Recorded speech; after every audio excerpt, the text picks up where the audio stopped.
लिए, वरना अल्लाह ही मालिक है।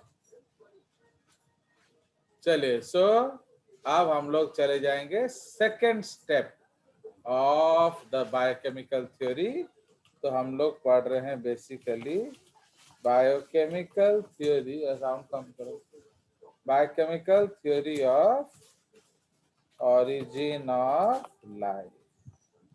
ठीक है, तो उसमें कंटिन्यू फाइन। तो ये हमारा चल रहा है। तो हम लोगों ने फर्स्ट स्टेप डिस्कस कर लिया, दैट इज कीमोजेनी या chemical evolution, and we have also seen that Miller and Urey provided substantial evidences to that part of the theory. तो अब हमारा जो सेकेंड पार्ट है दैट इज कॉल्ड बायोजेनी या biological evolution. Okay, so that is called biogeny या biological evolution. ठीक है, so अब इसमें हम लोग डिस्कस करेंगे what does this mean. तो this means protocell models to आपका क्या फर्स्ट सेल, समझ रहे हो? तो इसलिए protocell model to first cell. तो ये हमारा कंसेप्ट है बायोजेनी का। ठीक है, so this is the concept of biogeny. तो अब इसलिए हम लोग स्टेप वाइज चलेंगे। तो हमारा जो प्रोटोसेल मॉडल है, कौन सा था protocell model? That is coacervates and microspheres, है कि नहीं? तो coacervates and microspheres are called the coacervate model. तो इसीलिए आप उसके बाद जो स्टेप है दैट जो आपका क्या नेक्स्ट स्टेप क्या है? Formation of nucleic acids. माने ये जो कोसर्वेट है या ये जो माइक्रोस्फीयर है, अगर इसमें कहीं से न्यूक्लिक एसिड आ जाएगा तो ये एक सेल जैसा बिहेव करेगा। तो समझ रहे हो? तो इसलिए हम लोग उसमें लिखेंगे people believed that microspheres, कुछ लोगों ने माइक्रोस्फीयर्स के बारे में बोला एंड कुछ लोगों ने क्या कोसर्वेट को सपोर्ट किया, but ultimately coacervate was eliminated from this race. Why? Because वो आज के डेट के मॉडर्न डे मटेरियल से बना था, जबकि माइक्रोस्फीयर जो है वो आपका प्रिमिटिव कंडीशंस में जिस तरह का कंडीशंस था उस कंडीशंस में वो डेवलप किया। So that is people believe that microspheres somehow accumulated naked genes. So what are naked genes? These are called nucleic acids. Okay, accumulated nucleic naked genes and cell membrane lipids to produce the first cell. ठीक है, to produce the first living organism लिख देते हैं, first living organism. ठीक है, तो ये ऐसा उन लोगों ने सोचा दैट जो पहला चीज हुआ होगा वो ऐसा ही हुआ होगा। ठीक है, तो इसीलिए अब लाइफ के लिए हमें क्या क्या चाहिए, समझे? So this was the first concept. उसके बाद कंडीशंस इंपॉर्टेंट फॉर लाइफ, तो ये आपको लाना पड़ेगा, है कि नहीं? So conditions for the origin of life. ठीक है, तो अगर आपको लाइफ चाहिए तो for origin of life at least 3 conditions are needed. Number 1, there must have been supply of replicators, ये तो हमने ऑलरेडी डिस्कस किया, that is self producing molecules. Point number 2, copying of these replicators must have been subject through error, through mutation। ऐसा क्यों बोला गया, can you justify?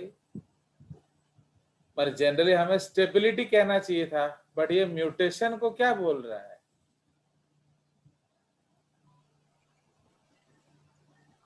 Error. Sir क्योंकि sir पहले आरएनए हुआ था, नहीं नहीं नहीं, वो तो क्योंकि वो सब मतलब नहीं, why errors, error term use होने का क्या था? Yes, diversity. तो समझ में आया, ये इंपॉर्टेंट है। एक्चुअली तुम जो बोल रहे हो तो हमने ढूंढ के निकाला है, वो थोड़ी पहले था। भाई why RNA was selected to make mistakes? No भाई, आरएनए हमने मिस्टेक करने के लिए नहीं लिया। आरएनए था, हमें कैसे पता चला? क्योंकि डाइवर्सिटी था। सिंस इतना ज्यादा बायोडाइवर्सिटी था जो कि नॉर्मली मुमकिन नहीं है, तब लोगों ने सोचा कि नहीं, आरएनए जेनेटिक मटेरियल होगा। तो समझ में? तो copying of this must have been subject to error through mutation.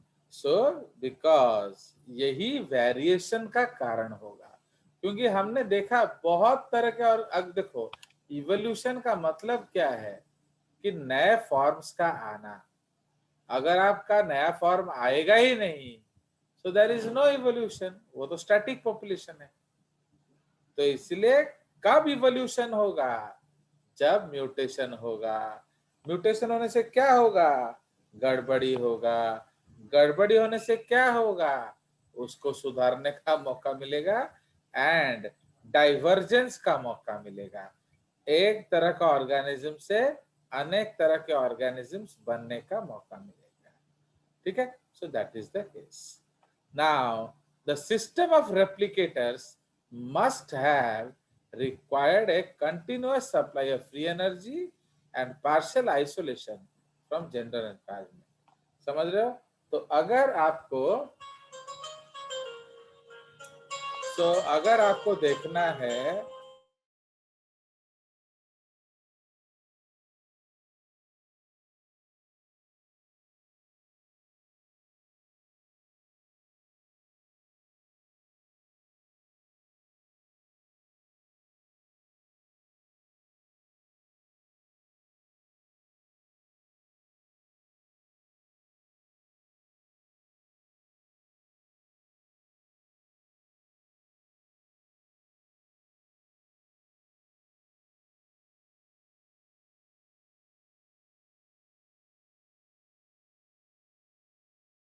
चलिए, सो इसीलिए the system of replicators must have required a constant supply of energy.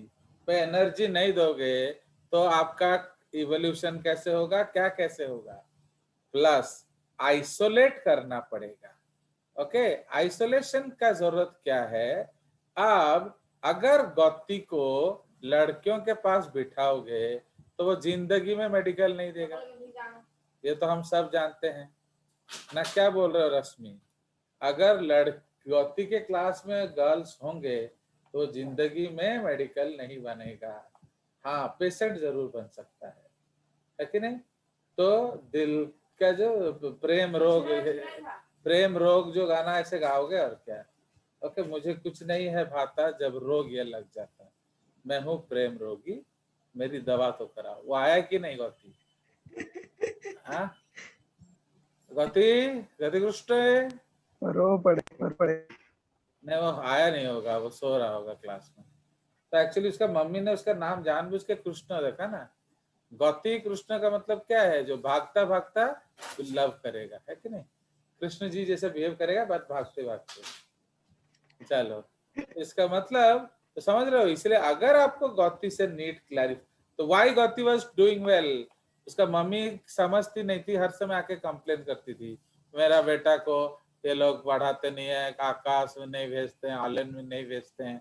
Chiranjit का मम्मी भी ऐसा रो रही थी कि मेरा बच्चा इतना बढ़िया करता था, वो तो नारियल के पेड़ में से मैंगो तोड़ के लाता था, इतना बड़ा बड़ा बात बोलते थे मम्मी डैडी, अभी जब घर बैठे हैं तो बच्चा लोग का रिजल्ट कहाँ चला गया।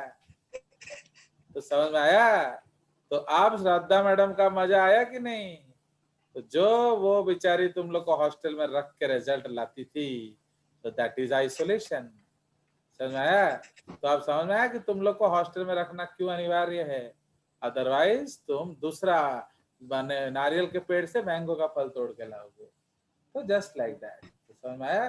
सो दिस इज द कंसेप्ट। तो इसीलिए अगर आइसोलेशन नहीं करोगे तो क्या होगा, आपका कभी भी वो गाड़ी बोलेगा नहीं होता।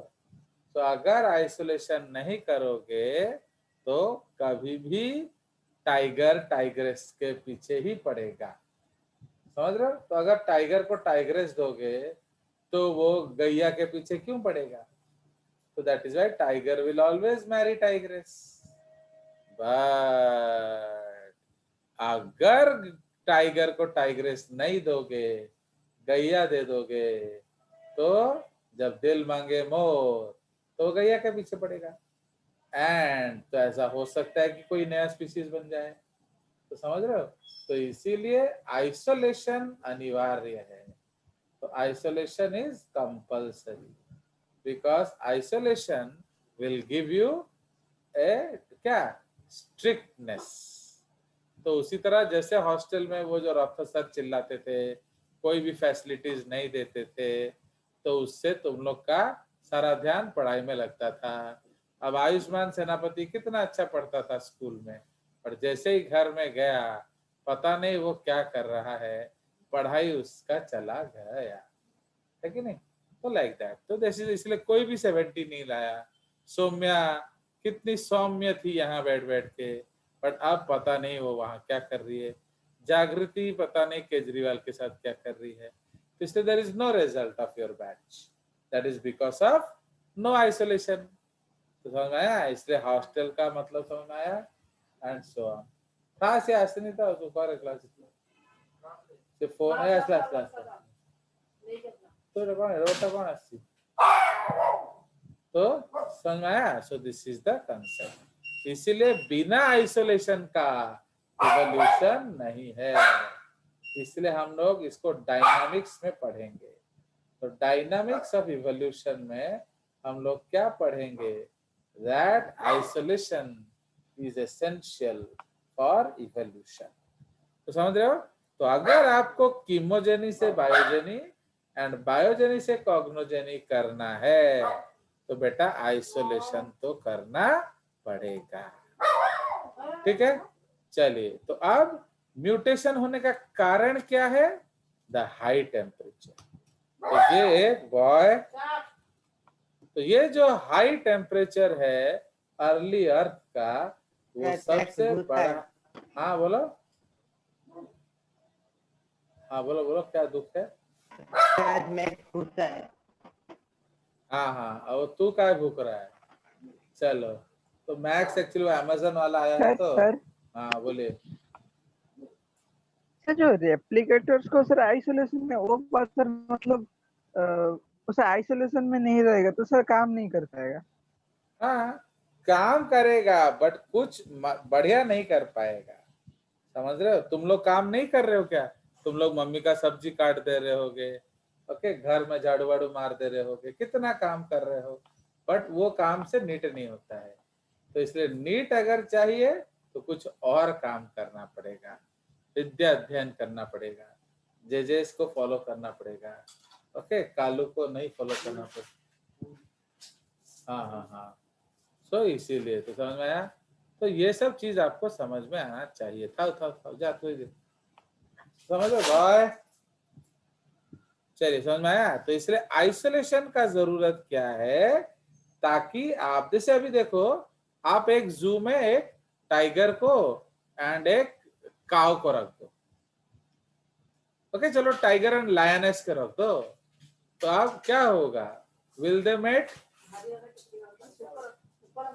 वो मीटिंग करेंगे कि नहीं करेंगे। नहीं करेंगे। हाँ हाँ नहीं सर, सेम सेम नहीं करेंगे। नहीं करेंगे। बट वहां तो कोई टाइग्रेस नहीं है, सिर्फ लायोनेस है।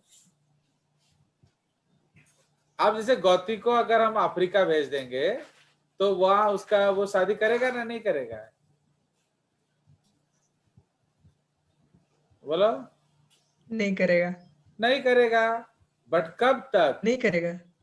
कब तक? जब दिल मांगे मोर क्या करेगा? उसका ऊपर डिपेंड करता है। अरे सुनो, वो काली काली को थोड़ी वो ऐसे लव करेगा, तो वो लोग तो रोड से भी काले हैं। बट फिर कितना दिन दिल को समझाएगा, कभी ना कभी तो घोटाला करेगा। अब उससे काले काले बच्चे आएंगे, है कि नहीं? तो मानने कौन? Why Gauti married in Africa?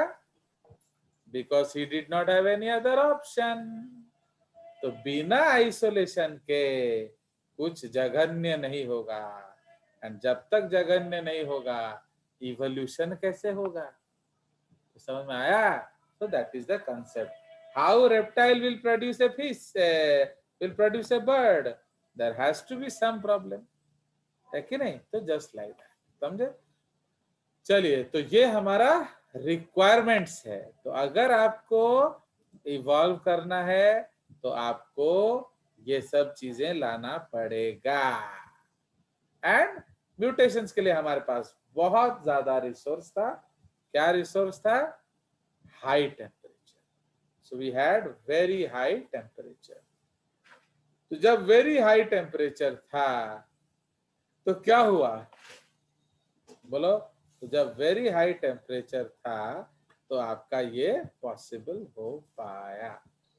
Understood? Mutation was possible. अगर उतना हाई टेम्परेचर नहीं होता, आज क्यों नहीं हो रहा है? See why earlier the rate of evolution was high and why now rate of evolution is low? Because of normal temperature. तो इस टेम्परेचर में म्यूटेशन चांसेस कम होता है, तो इसलिए डाइवर्सिफिकेशन प्रोसेस स्लो है। बट पहले डाइवर्सिफिकेशन प्रोसेस फास्ट था। समझे कि नहीं? अगर आप लोग जो ये थ्योरी मान लो, जो स्पेशल क्रिएशन बाय गॉड, तो गॉड ने तो एडम एंड ईव को बनाया, तो ये कुत्ता बिल्ली कहां से आए? समझ में आया कि नहीं? एंड एडम एंड ईव का कितना बड़ा रिप्रोडक्टिव रेट था कि वो 6 बिलियन ह्यूमन बना लिए। समझ में आया कि नहीं? तो इसलिए कभी ना कभी तो कुछ ना कुछ इधर उधर हुआ है कि नहीं? So like that. चलिए, सो ये आपका हो गया बायोलॉजिकल जो क्या बायोजेनी का ये सब रिक्वायर्ड कंडीशंस है। आपको ये किसी ना किसी तरह से देना पड़ेगा, अदरवाइज आपका बायोलॉजिकल इवोल्यूशन नहीं हो सकता। चलिए, तो अब हुआ क्या क्या हुआ दिखा जाए। What all happened. चलिए, पूछते रहे, आपको कुछ डाउट्स है तो you can keep asking things बीच बीच में। नाउ अब हमारा जो प्रोटोसेल मॉडल था तो उसमें कहीं से नेकेड जीन्स आया, एंड नाउ जो नेकेड जीन्स आया तो उसने फिर लाइफ को थोड़ा आगे बढ़ाया, एंड उन्होंने कुछ क्या बनाया आपका what? So they made protocell like models, and उसके बाद थोड़ा थोड़ा प्रोटोबायोन्ट्स की तरफ हम लोग जाएंगे। ओके,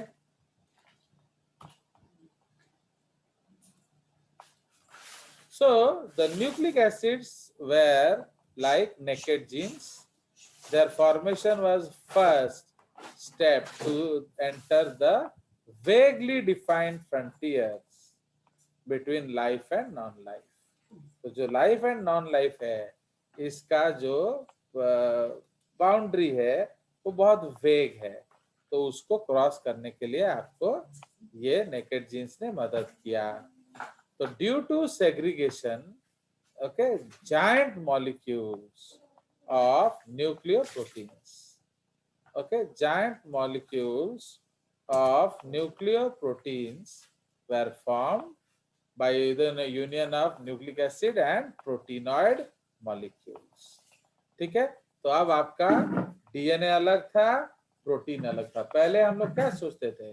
प्रोटीनॉइड माइक्रोस्फीयर्स में सिर्फ प्रोटीन था, पहले हम क्या समझते थे, कोसरवेट में सिर्फ कार्बोहाइड्रेट्स एंड प्रोटीन था, बट समहाउ इसमें डीएनए आया। तो जब डीएनए आया वो प्रोटीन के साथ मिलके डीएनपी बनाया। अगर वो आरएनए होगा तो वो प्रोटीन के साथ मिलके आरएनपी बनाएगा। एंड उन्होंने सबसे पहले क्या बनाया, सम स्ट्रक्चर्स लाइक प्रोटोराइबोसोम्स। तो प्रोटोराइबोसोम्स का मतलब क्या है, प्रिमिटिव राइबोसोम्स। ठीक है, तो प्रोटोराइबोसोम्स उन्होंने आपका बनाया। तो ये सपोज हमारा सेकेंड स्टेप है कि नहीं। ये हमारा सपोज बायोजेनी का फर्स्ट स्टेप है। ठीक है, नाउ समझ में आया। तो इसीलिए प्रोटोराइबोसोम्स एंड प्रोटोवायरसेस, बिकॉज आप जानते हो राइबोसोम में क्या है, आपका आरएनए प्लस प्रोटीन। उसी तरह वायरसेस में क्या हो सकता है, आरएनए प्लस प्रोटीन या डीएनए प्लस प्रोटीन। ठीक है, सो ये जो प्रोटोवायरसेस है, और इनको प्रोटोबायोन्ट्स बोला किसने, ओपरिन ने। प्रोटोबायोन्ट्स का मतलब फर्स्ट लाइफ लाइक स्ट्रक्चर। ठीक है, तो ये आपका प्रोटोबायोन्ट्स आ गए। अब आपका नेकेड जीन आ गया, प्रोटोबायोन्ट्स भी बन गए। अब सिर्फ चाहिए क्या, एक लिमिटिंग मेम्ब्रेन। तो now we need a limiting membrane. तो लिमिटिंग मेम्ब्रेन से क्या पेज होगा, चला गया सर। हाँ बोलो बोलो। सर पेज चला गया तो क्या पेज चला गया मैंने, पिछला पेज चला गया। कौन कहूँ कौन तू। सर वो पिछला पेज का पेज बात लिखे कर थे रहे हैं सर। सर, वो जो पिछला पेज था वो चला गया, वो बोल रहे हैं। तो चला गया तो मैंने ही चला दिया ना, वो चला गया अपने आप थोड़ी चला गया। मैंने कर बोल क्या रहा है वो। चलिए वो पागल टिके है। रखिना स्क्रीनशॉट नहीं आया। चलिए, सो आप तो कोई ना कोई तो ले लिया होगा ना, आपका मरमरा रहे हो।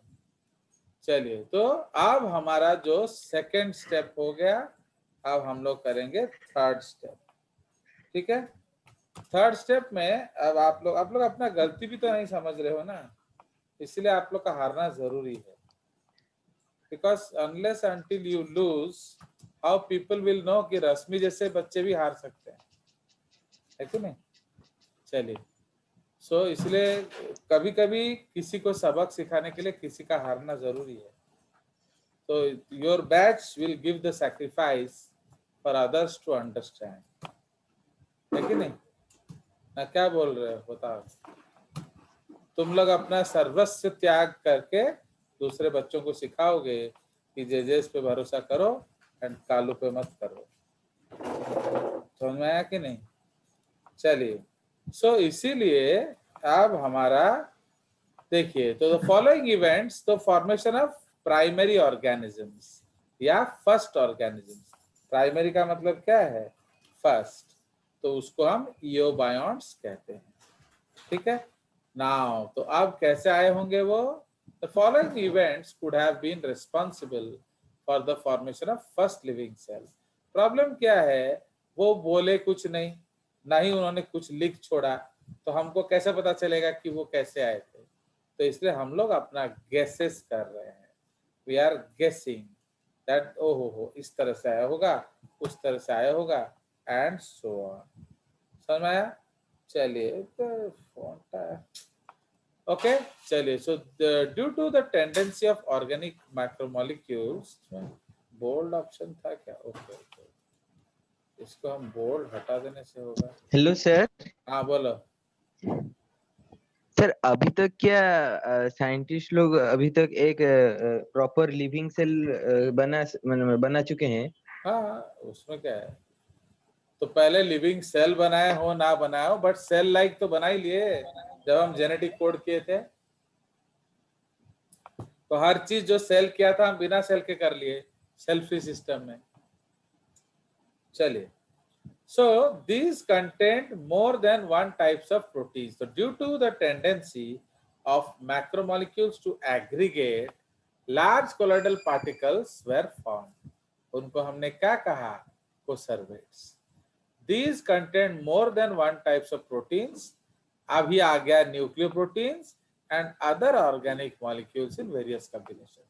क्योंकि पहले पहले हमको जो मिला हमने दे दिया, बट अब तुम जो भी मिलाओगे तो वो, जैसे आप हल्दी ले लो, मिर्चा पाउडर ले लो, बेसन ले लो, आटा ले लो, सूजी ले लो, सबको मिक्स करके डाल दो, दिक्कत क्या है? तो वो फिर गट्टा बन जाएंगे. तो अंडरस्टैंड? तो जस्ट लाइक दैट. तो इसलिए जो कोसर्वेट जैसा स्ट्रक्चर है वो अलग अलग कंपोनेंट्स को लेके बना होगा. Polarized films of phospholipid became organized to form surface membrane.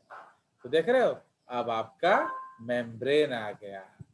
The coservates now appeared as soap-like bubbles having, number one, surface membrane equivalent to plasma membrane of present cells. Number two, aggregation of self-replicating RNA